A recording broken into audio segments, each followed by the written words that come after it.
Public land doesn't make you a better hunter. Understanding pressure, though, does.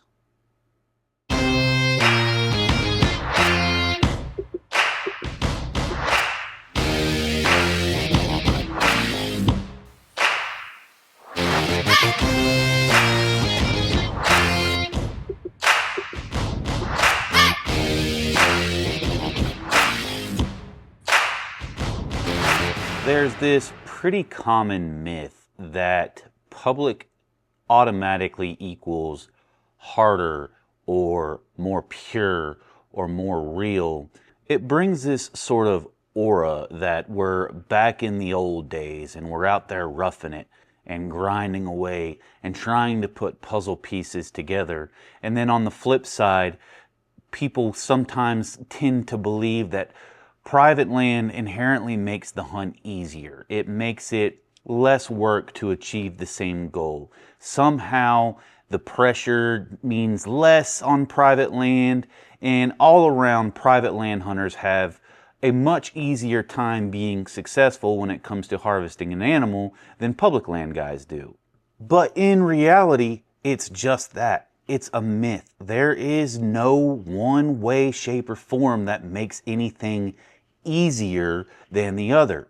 You still have your core principles. The things that actually do make a difference are pressure, accessibility, human activity, deer movement in terms of what time of the year we're in, discipline when it comes to watching how much noise you make and how much movement you make while you're actually in the field. At the end of the day, pressure doesn't care if there's a locked gate or miles and miles of access road through the forest. Pressure is still pressure. And I can tell you firsthand, private land doesn't automatically mean you're going to be successful or even have higher chances of being successful. I can think back to a couple of years ago when I got permission on a new private piece. Everything by map and by the things you see on social media and by the experts telling you that this is going to be the ideal hunting location were lining up. I ended up putting too much pressure on this property, got on to a couple of good deer, but I couldn't capitalize because I, myself, was putting too much pressure on the specific animal that I was chasing. Fast forward a few weeks after I finally got tired of getting my tail kicked, I go explore a brand new piece of public land that I've never stepped foot on, one that you could tell there weren't really many people hunting it, and within 2 days I was successful. In this scenario, the public land / private land was not the difference. What the difference was the pressure that the animal was feeling. I think a lot of times we give ourselves too much credit for the impact that we do or do not create when it comes to hunting as a whole. We have to remember that a deer is inevitably going to be a deer no matter what type of property he is on. He is going to react to pressure. He's going to react to change in the season, whether it's the rut or the weather or the simple fact that the sun doesn't stay out as long. There are going to be changes no matter what type of property we're hunting on. Turkeys are the exact same way. They're going to respond to pressure, whether it's you calling, a coyote chasing them off the limb, a bobcat that busted up a clutch. Whatever the case is, there's going to be that pressure. We have to understand that the animals react to the environment around them, the pressures around them, not to the property lines that surround them, because an animal does not understand what a property line is. Regardless of where we deem a property line to go through, no matter how many gates we put up, what kind of fences we put up, these animals don't know the difference between a piece of public and a piece of private. They only understand the pressure that they do or don't feel.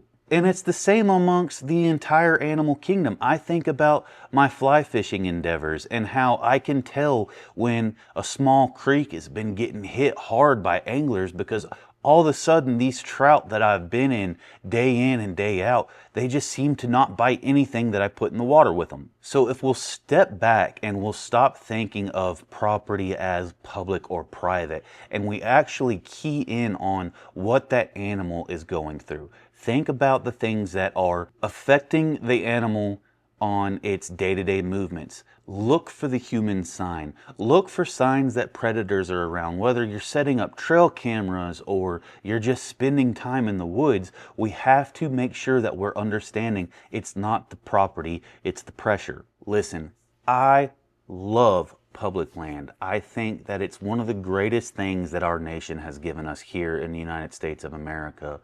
But I'm not going to sit here and pretend like private hasn't taught me anything. I'm not going to sit here and act like when I hunt private, I have all the keys that I need for success. I have the same chances on public as I do on private, as long as I concentrate on my core principles of woodsmanship and actually pursue the animal and not the property. So if you have the opportunity this season, whether it's for turkey hunting, duck hunting, deer hunting, elk, bear, the list goes on, whatever it is, if you hunt public, try to get a piece of private, whether it's through permission or if you can swing a lease. And on the other hand, if you hunt private, go hit up a piece of public, because I believe that if you actually get down to the root of it and you don't let ego get in the way and you don't let your opinion cause a bias, you'll see that both aspects, both private and public, are only going to make you a better woodsman. If you've made it this far in the video, leave me a comment down below and let me know if you hunt primarily on public or private. If you haven't already, please subscribe to the channel. It lets me know that the message is getting out there. And until next time, see you on the hill.